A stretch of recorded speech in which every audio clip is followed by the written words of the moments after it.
Welcome everyone to the economics course class 12th. Let's start with the word economics. Economics general life में हम सुनते हैं economics. Economics is a social science concerned with the production, distribution of goods and services. यानी कि जितना भी country के अंदर प्रोड्यूस हो रहा है, डिस्ट्रीब्यूट हो रहा है या कंज्यूम हो रहा है गुड्स एंड सर्विसेज का, उसे हम क्या बोलते हैं? इकोनॉमिक्स. अब इकोनॉमिक्स की बात करें तो इकोनॉमिक्स को ब्रॉडर 2 पार्ट्स में डिवाइड किया जा सकता है. कौन कौन से 2 parts? Micro economics and macro economics. आप सभी लोग माइक्रो इकोनॉमिक्स क्लास 11th में पढ़ के आए हैं और क्लास 12th में आप मैक्रो इकोनॉमिक्स पढ़ेंगे एंड दूसरी बुक इंडियन इकोनॉमिक डेवलपमेंट पढ़ेंगे. Now macro economics, macro plus economics. Macro means बड़ा, कुछ भी बड़े लेवल पे. Macro means at big level. Economics तो हम अभी पढ़ के ही आए हैं. Economy social science concern with production, distribution and consumption of goods and services. यानी कि जब हम बहुत बड़े लेवल पे, नेशनल लेवल पे प्रोडक्शन, डिस्ट्रीब्यूशन और कंजम्पशन की बात करते हैं गुड्स एंड सर्विसेज की, तो हम उसे बोलते हैं macro economics. In other words, I can say that macroeconomics is a branch of economics which study economy as a whole. यानी कि जब हम एक बहुत बड़े लेवल पे इकोनॉमिक्स को स्टडी करते हैं, इकोनॉमी को स्टडी करते हैं, उसको हम बोलते हैं macro economics. Now next comes scope of macro economics. Scope of macro economics मतलब मैक्रो इकोनॉमिक्स में हम क्या क्या पढ़ने वाले हैं, या फिर मैक्रो इकोनॉमिक्स कौन कौन से एरिया के साथ डील करता है. This what you mean scope of macro economics, या फिर आप कह सकते हो कंपोनेंट्स ऑफ मैक्रो इकोनॉमिक्स. सो सबसे पहला हमारा कंपोनेंट है theory of national income. Theory of national income means national income क्या होती है, नेशनल इनकम को कैलकुलेट करने के वेरियस मेथड्स क्या हैं एंड सो ऑन, जिसके ऊपर हम पूरा एक यूनिट स्टडी करेंगे कि नेशनल इनकम क्या है, नेशनल इनकम को कैसे कैलकुलेट किया जाता है, नेशनल इनकम में क्या क्या इंक्लूड होता है, नेशनल इनकम में क्या क्या इंक्लूड नहीं होता है. Now next comes theory of employment. Theory of employment में हम क्या क्या पढ़ेंगे कि एम्प्लॉयमेंट और अनएम्प्लॉयमेंट में क्या क्या है. Employment and unemployment. What is employment? What is unemployment? Different types of unemployment.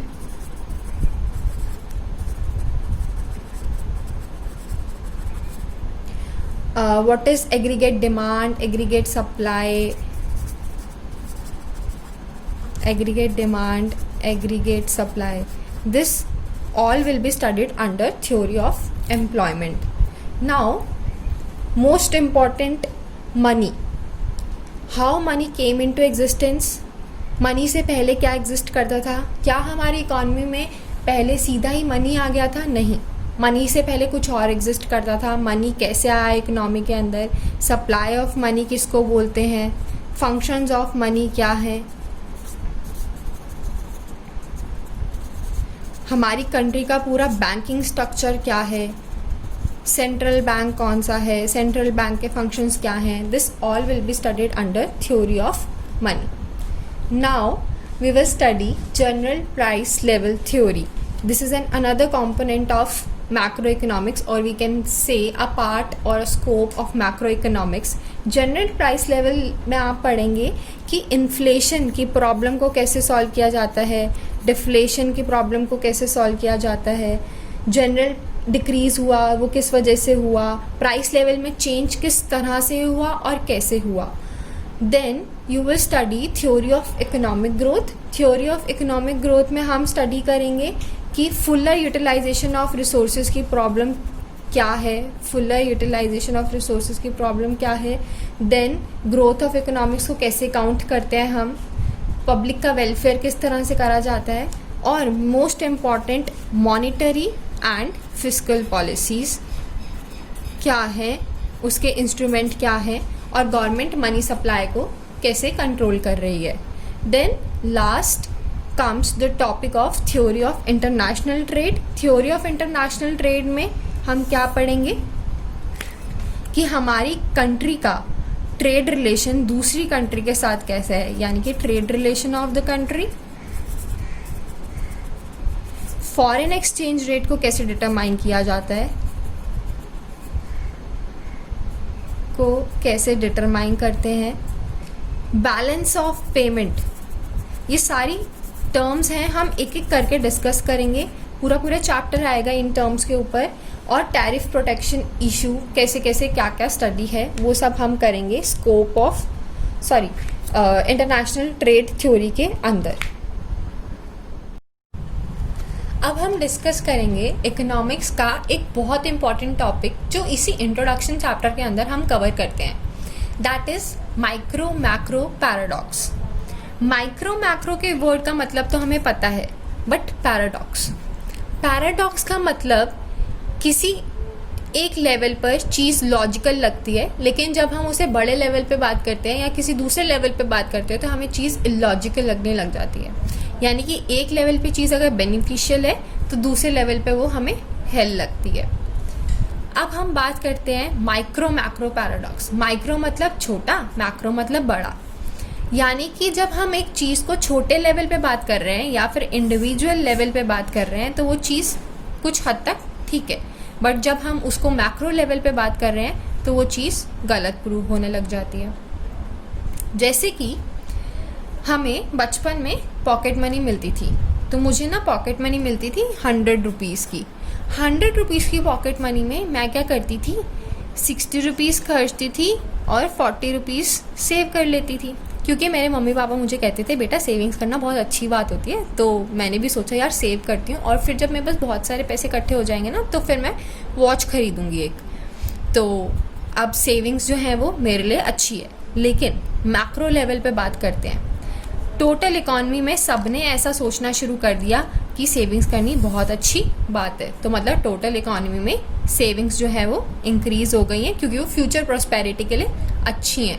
तो if suppose I am earning 1 lakh per month, तो मैंने क्या किया, मैंने कहा कि मैं 60,000 स्पेंड करूँगी और 40,000 जो है ना वो सेव कर लूँगी, और कुछ सालों में मेरे पास इतने पैसे हो जाएंगे कि मैं अपने लिए एक अच्छी सी कार खरीद सकूँ। तो 60,000 मैंने स्पेंड कर दिया और 40,000 मैंने सेव कर लिए। सब ने ऐसा करना शुरू कर दिया इकॉनमी के अंदर, तो क्या हुआ, सेविंग्स जो है वो बढ़ गई, जो कि फ्यूचर प्रॉस्पेरिटी के लिए अच्छी है। अब एक बात बताओ, मेरे घर के पास एक शॉप है जिसने, उस दुकानदार ने सोचा था कि मेरी 1 लाख की सेल होने वाली है इस बारी तो, लेकिन हुआ क्या, इकॉनमी के अंदर सेविंग्स जो है वो बढ़नी शुरू हो गई। तो यानी कि अब लोग खर्चा कम कर रहे हैं, तो 1 लाख की सेल होने के बजाय 50,000 की सेल हुई सिर्फ। अब जो उसने सोचा था उसकी सोच के विरुद्ध हो गया, उसने 50,000 की सेल करी सिर्फ, और 50,000 का स्टॉक उसका पड़ा का पड़ा रह गया। अब एक बात बताओ, क्या कोई भी बिजनेस लॉस में चलता है क्या?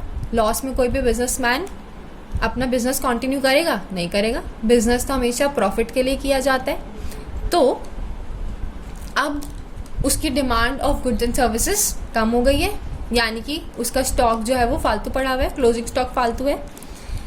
अब उस बेचारे के पास 2 ही ऑप्शन है, या तो अपनी शॉप को बंद करके चला जाएगा या फिर अपनी शॉप की साइज़ को छोटा कर लेगा। 2 ऑप्शन में चलो मान लेते हैं उसने अपनी शॉप का साइज़ छोटा कर लिया। साइज़ छोटा करने का मतलब क्या, उसने अपने स्टॉक को रिड्यूस कर दिया। स्टॉक को रिड्यूस कर दिया मतलब साइज़ ऑफ द मार्केट कम हो गया। साइज़ ऑफ द मार्केट कम हो गया, तो अब इससे क्या होगा, यानी कि पहले तो मैं अपने सप्लायर से 1 लाख के गुड्स खरीदती थी, अब मैं अपने सप्लायर से सिर्फ 50,000 के गुड्स खरीदूंगी। मैं क्यों खरीदूँ फालतू स्टॉक? तो 50,000 के गुड्स खरीदने, अब सप्लायर ने भी सोचा कि ये तो 50,000 के गुड्स खरीदता है, तो मैं क्यों फालतू 1 लाख के गुड्स को प्रोड्यूस करूँ, अपनी प्रोडक्शन कम कर देता हूँ। तो यानी कि इकॉनमी के अंदर प्रोडक्शन कम हो गई। प्रोडक्शन कम होने का मतलब प्रोडक्शन लेवल इकॉनमी के अंदर डिक्लाइन हो गया। प्रोडक्शन लेवल डिक्लाइन हो गया, ठीक है, कोई बात नहीं। अब फिर से एक बात क्वेश्चन अराइज होता है, क्या मैं ऐसी कंपनी में इन्वेस्ट करूंगी कि जो कंपनी के शेयर प्राइसेस लॉस में चल रहे हैं या फिर डूब रहे हैं, या फिर उस कंपनी में इन्वेस्ट करूँगी जो कंपनी ग्रो कर रही है। ऑब्वियस सी बात है, मैं उस कंपनी में इन्वेस्ट करूँगी जो कंपनी ग्रो कर रही है। बट यहाँ तो कंपनी लॉस में चल रही है, इन्वेस्टमेंट क्यों करूँ इस कंपनी के अंदर? यानी कि टोटल इकॉनमी की इन्वेस्टमेंट भी क्या हो गई, स्लो डाउन हो गई। क्यों? क्योंकि मैंने एक छोटी सी चीज़ सोची थी कि सेविंग्स करना मेरे लिए इंडिविजुअल लेवल पे अच्छी बात है। अब इकॉनमी की इन्वेस्टमेंट स्लो डाउन हो गई। अब हम उस शॉप के एग्जांपल पे वापस आते हैं। जैसे कि उस वर्कर ने अपने पास 4 लोग रखे हुए थे जो उसकी हेल्प करते थे उसके बिजनेस को रन करने में। तो अब वो 4 लोगों के उन 4 लोगों को सैलरी देने के लिए उस वर्कर के पास नहीं है, क्योंकि इन्वेस्टमेंट नहीं हो रही है। तो इसका मतलब वो क्या करेगा, 2 लोगों को रखेगा और 2 लोगों को निकाल देगा, कहेगा भैया मेरे पास सैलरी नहीं है देने को, तुम लोग छुट्टी करो, मेरे को 2 जने ही काफ़ी हैं। तो प्रॉब्लम ऑफ अनएम्प्लॉयमेंट अराइज हो गई, यानी कि अनएम्प्लॉयमेंट बढ़ गई, या फिर हम दूसरे लेवल में कह सकते हैं एम्प्लॉयमेंट जो है वो डिक्लाइन हो गई, कैसे भी बात कर लो। तो यानी टोटल इकॉनमी जो है वो डिप्रेशन में आ गई है। एक छोटी लेवल की सोच कि हाँ हमें सेविंग्स करना अच्छा होगा, उससे हमारी सारी की सारी इकॉनमी डिप्रेशन में आ गई है। यानी जो चीज़ हमने माइक्रो लेवल पे सही लगी थी वो मैक्रो लेवल पर आकर गलत हो गई। तो फिर से एक बार रिवाइज करते हैं। हमने सोचा था कि सेविंग्स करना अच्छी बात है, सेविंग्स को इकॉनमी के अंदर बढ़ा दिया फ्यूचर प्रोस्पेरिटी के लिए क्योंकि अच्छी है।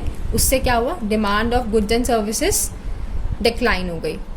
आप ये सब चीज़ें नोट कर लेना, और रेदर क्रैम करने की बजाय समझ लोगे तो कभी नहीं भूलोगे। हम चीज़ भूलते वही हैं जो हम रट्टा लगाते हैं। जो चीज़ हम समझ के याद करते हैं वो हम कभी भी नहीं भूलते हैं। तो सेविंग्स हमारी इंक्रीज हुई तो इकॉनमी के अंदर demand of goods and services decline हो गई। गुड्स एंड सर्विसेज की डिमांड डिक्लाइन हो गई तो क्या होगा, साइज ऑफ मार्केट डिक्लाइन हो जाएगा। साइज ऑफ मार्केट डिक्लाइन हो गया तो production of goods and services decrease हो गया, यानी कि ओवरऑल प्रोडक्शन लेवल डिक्लाइन हो गया। ठीक है, यहाँ तक बात। उसके बाद हमने कहा प्रोडक्शन लेवल डिक्लाइन हो गया तो इकॉनमी के अंदर जब पैसा ही कम घूम रहा है तो हम इन्वेस्ट भी कम करेंगे।